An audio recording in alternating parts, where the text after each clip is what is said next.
Hello and welcome, I'm your numero uno introvert, and this is my weekly Wednesday top 5. Anyway, this week I'm going to be tackling my top 5 favorite supervillains, because hell, who doesn't love a good supervillain?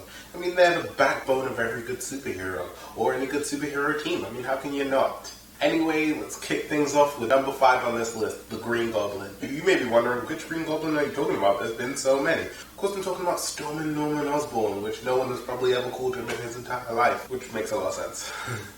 Now, dubious hairstyle aside, Norman Osborn's Green Goblin has been one of the worst villains that Spider-Man has ever had to fight in his entire life. He's been there and responsible for some of Spider-Man's worst moments. I'm talking about the death of Gwen Stacy, all of that crap. Another reason he's one of my top favorite villains is because, quite frankly, he's crazy and he owns it. He's a crazy, mad, evil genius who's power hungry and just wants to everything. You can tell by the outfit, the apparel, the paraphernalia. Only a crazy person would use pumpkin bombs. And number 4 is Doctor Doom. And I'm not talking about Doctor Doom that's been in the films, the mind-blowing up Doctor Doom, or the whole lightning hands Doctor Doom. I'm talking about original Doctor Doom. I'm talking about the ruler of Latveria, which is one of the reasons he's such a badass. His whole evil thing is literally the fact that he has a massive ego. Really? That's the only reason he wants to take over the world. That's the only reason he wants to rule it, because he thinks he can fix it. And I love that. It's such an obvious character flaw that everyone in the world has, and to see it on a big bad supervillain makes it so much cooler. And let's not forget, he's a powerful and awesome sorcerer who mixes magic with technology to be even better. And also, he was God of the Marvel Universe briefly for a while, which was kind of cool. Coming in at number 3 is not one villain, but many. The entire Flash's Rogues Gallery. Now, I love these dudes. They're bad guys, but they have morals, they have rules, never hurt women or children. That's an awesome rule to have, especially because you're bad guys. The only reason you do things is because you want to rob places, get rich, and, mess with the Flash. But you will do so in a way that won't harm people who can't really defend themselves. Don't get me wrong, there's still a fact that you're hurting innocent men in this, but at least you have some kind of code. And also, the Rogues Gallery is made up of so many different individuals with so many different powers that how can it not be cool? You have Captain Cold, Heatwave, Gerda, Carpet, Weather Wizard, Mirror Master, and the list goes on and on and on, and it gets so much cooler. And also, if you've seen the Flash TV show, you will know how badass they look, especially with metahuman powers. Weather Wizard with the kind of cool. Loved it.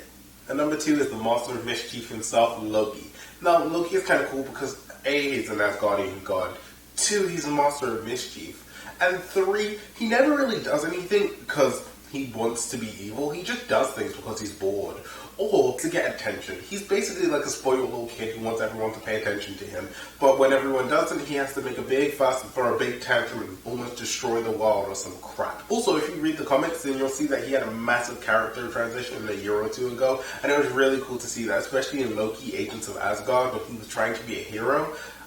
He was so cool, and he had the whole, thing, and at the end of it, he turned into not Loki, the god of lies or god of mischief, but Loki, the god of stories, and then it went nowhere, and now in Thor, he's kind of a bad guy again, but that's the thing.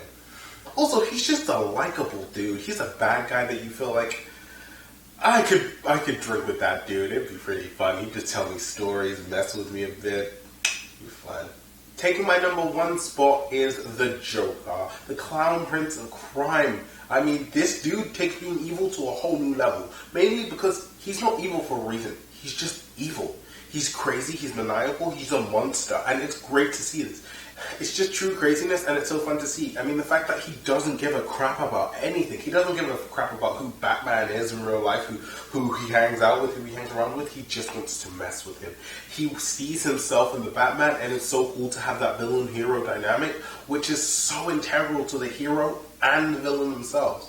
And that's why he's my number 1. And there you have it, my top 5 supervillains across the Marvel and DC universe, although most of it was DC, because Marvel don't really welcome their villains. You need to get better at that. You can't just throw in the same ones occasionally and be like, haha, see? Or it was Graviton the whole time. Dude, no one remembers who Graviton is. God damn. The other heroes have galleries, and you got, the Red Skull, the Monsters of Evil, Baron Helmut Zemo? Come on, guys. We're going in. Seriously. Anyway, if there's any amendments you think I should make to this list, just leave it in the comment section down below. Don't forget to like and share the video and subscribe to the channel. You know, I could always use some more subscribers. I've been Kyron Hammond. Catch you on the flip.